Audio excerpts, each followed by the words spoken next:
രാധേ കൃഷ്ണ. എല്ലാവർക്കും സമർപ്പണത്തിലേക്ക് സ്വാഗതം. നവരാത്രിയുടെ 6-ാം ദിവസം കാത്യായനി ദേവിയാണ് നമ്മൾ പൂജിക്കേണ്ടത്. അതായത് കാത്യായനി എന്ന പേരിനർത്ഥം വിശുദ്ധിയിലേക്ക് നയിക്കുന്നവൾ എന്നാണ്.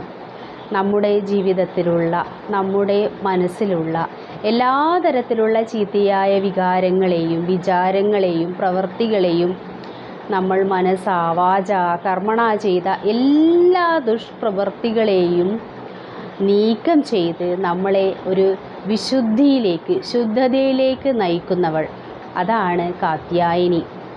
ശരിക്കും ആ ദുർഗാ പരമേശ്വരിയുടെ അവതാരം തന്നെ. കാത്യായനി ദേവിയുടെ ജനനം എങ്ങനെയാണെന്ന് വെച്ചാൽ, കദൻ എന്ന് പറയുന്ന ഒരു വലിയൊരു മഹാമുനി ഉണ്ടായിരുന്നു. കദൻ്റെ പുത്രനാണ് കാത്യൻ.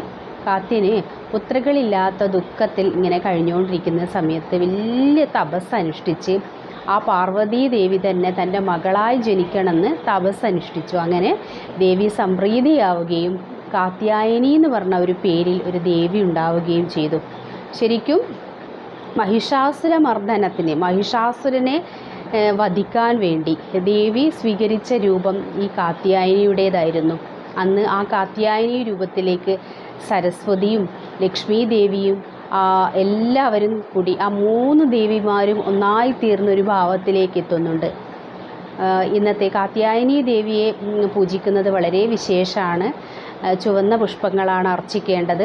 അതേപോലെ തന്നെ വിവാഹം കഴിയാത്ത സ്ത്രീകൾ, പെൺകുട്ടികളുണ്ടെങ്കിൽ, കന്യകമാരുണ്ടെങ്കിൽ ദേവിയെ പ്രാർത്ഥിക്കുന്നത്, കാത്യായനി വ്രതം എടുക്കുന്നതൊക്കെ വളരെ വിശേഷമാണ്. ദീർഘമാംഗല്യത്തിനും വളരെ സുഖകരമായ നല്ലൊരു കുടുംബജീവിതം കിട്ടാനൊക്കെ കാത്യായനി വ്രതം എടുക്കുന്നതൊക്കെ വളരെ വളരെ വിശേഷമാണ്.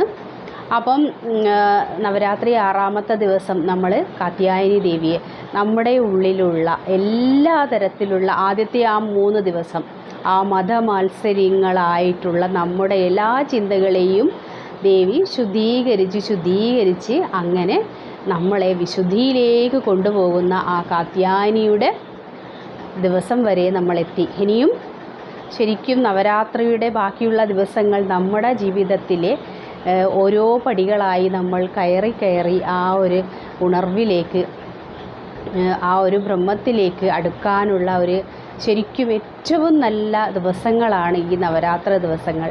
അപ്പം എല്ലാവർക്കും നല്ലൊരു ദിവസം ആശംസിക്കുന്നു. സർവം രാധാകൃഷ്ണാർപ്പണമസ്തു. ജയ് ശ്രീ രാധേ രാധേ.